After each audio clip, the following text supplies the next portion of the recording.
Pessoal, este é o meu segundo dos 3 vídeos em que eu vou contar o que me fez dar aquele grito de aflição, como o do vídeo anterior.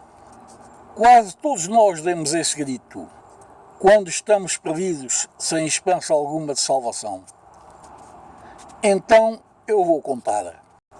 Foi em 1978 em Portugal. Eu tinha uma fragnete marca Datsun com um só assento à frente. Lá cabíamos eu, esposa e 2 crianças. Uma com 6 anos e meio e outra com 1 ano e meio. A de 6 anos e meio sentava-se entre mim e a esposa e a de 1 ano e meio ia ao colo. Naquela altura nem sequer se falava em cintos de segurança, nem a fragnete os tinha. Eu habitava num lugar e a minha sogra habitava noutro a uns 10 km de distância. Só entre os nossos 2 lugares havia um monte muito alto que nos separava. Eu ia muitas vezes visitá-la e conhecia o caminho, como se pode dizer, aos olhos fechados. Só que eu tinha o hábito, quando chegava ao cume do monte, desligava a fragnete, punha em ponto morto e descia. Isto para poupar gasolina, é claro, mas também gostava. Fazia o mesmo, de regresso a casa, quando subia do lado da casa da minha sogra, descia para a minha e fazia sempre isto. Um dia ela convidou-me para um jantar no próximo domingo e eu aceitei logo, claro.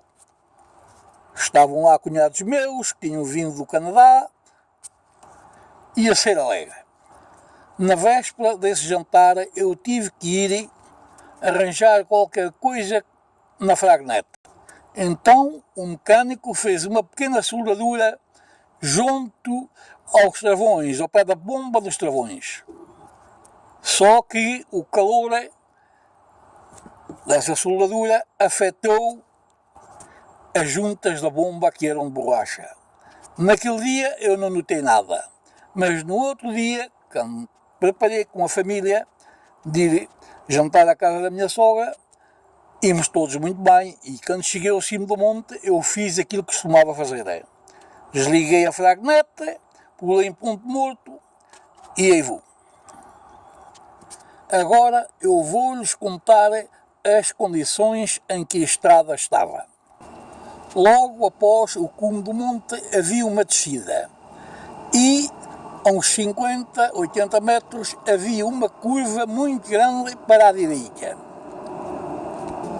Logo após outros 50 metros havia uma ainda muito maior e perigosíssima para a esquerda. Depois havia uma grande reta. Só que no meio dessa reta havia um problema, porque naquela altura tinha chovido muito e uma barreira do lado direito desabou, ocupando a linha que eu tinha que seguir para a casa da minha sogra. Portanto, só havia a linha sentido contrário do lado esquerdo para os carros que subiam sentido à minha casa. Essa barreira devia ter uns 30 metros de comprimento, mesmo no meio dessa reta. Do lado das estradas não havia maneira de alguém poder sair, pois do lado direito era um muro muito alto e do lado esquerdo havia casas. Não havia hipótese de alguém conseguir parar, sair fora da estrada. Depois era uma descida, não muito grande, mas continuava sempre a descer até chegar à casa da minha sogra, a alguns 4 km. Era por isso que eu gostava de ir com o carro desligado. Agora vocês já podem fazer uma ideia do sarilho em que eu meti, pôr a minha vida e a da minha família em perigo e calhando a de mais alguém. Quando eu comecei a descer aquela descida, chegando à primeira curva, quis controlar a velocidade com os travões, mas quando carrego do travão, alguma coisa ficou em ponto morto e o travão ficou morto, não tinha travões. Aflito, lá dei aquele grito sem esperança, pois sabia o que me esperava, mesmo que eu conseguisse dar as duas curvas, que eram impossíveis àquela velocidade à frente, esperava-me aquela reta com a barreira caída, pois se algum carro viesse em sentido contrário, eu não tinha hipótese alguma senão ou ir contra a barreira ou ir contra o carro. Quantas pessoas é que não iriam morrer? Tentei logo ligar o motor e meter-lhe as mudanças, mas não consegui. Não havia nada a fazer. Seguir em frente. A muito custo dei a primeira curva, depois a uma velocidade muito maior, por milagre dei a segunda. Depois veio a reta. Quando eu pus os olhos na reta, pedia que não viesse nenhum carro em sentido contrário. Quando eu vi que não vinha nenhum carro, eu pedia ter mais velocidade para chegar primeiro onde estava a barreira, pois assim tinha a prioridade. E assim aconteceu. Cheguei à barreira, não vinha nenhum carro.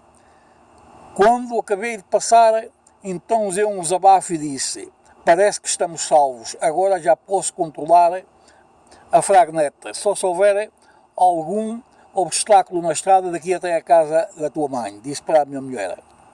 Ela, coitada, não sabia o que se passava, mas notou que alguma coisa estava errado, pois gritava e eu te dizia: segurem-se, segurem-se. Mas quando cheguei à frente, para evitar mais aquele sofrimento que eu tinha que passar até a casa da minha sogra, fiz uma outra manobra. Havia uma estrada à direita que era a subir, um bocadinho perigosa, mas eu tentei parar logo ali o susto. Dei a curva e fui para aquela estrada. Quando a fragneta começou a subir, eu pensei: bom, se ela para, não há tempo da gente sair, ela faz marcha atrás. Então, quando ela ia a poucos quilómetros de velocidade, eu atravessei na estrada, saí fora e espetei com a cabine numa ribanceira. Saímos, estava tudo bem, então eu me lembro muito bem, levantei as mãos ao céu e agradeci a Deus muitas vezes, obrigado por tudo. Logo, ali perto, encontravam-se algumas pessoas, onde estava também um amigo meu. E vendo aquilo, não sabiam bem ao certo o que se tinha passado, mas como a fragneta estava atravessada, vieram ter comigo procurar o que é que se passava. Então, eu contei-lhe o que se passava. Esse amigo meu, que tinha experiência, era chofer e a família toda, disse-me: tu podias ter evitado tudo isso se conseguisses segurar a fragneta com as mudanças. E eu disse-lhe: eu tentei, mas não fui capaz. Então ele disse-me: sabes, tu para o fazeres, devias ter acelerado a fragneta com a velocidade equivalente ao motor. Ou seja, eu havia de acelerar o motor com a velocidade equivalente à fragneta, assim a mudança entrava. Eu disse: não sabia. E a razão por que eu não sabia é que eu tirei a licença de conduzir aqui no Canadá, e aqui no Canadá só há a maior parte de carros automáticos. Mais tarde tive que aprender à minha custa carros de mudanças. E foi por isso que eu não sabia isso. Mas disse-lhe: obrigado, mas juro-te que isso nunca mais volta a acontecer, porque eu nunca mais desligarei um carro com a intenção de poupar gasolina. Esse amigo foi buscar o carro dele e levou-me a mim e à minha família à casa da minha sogra.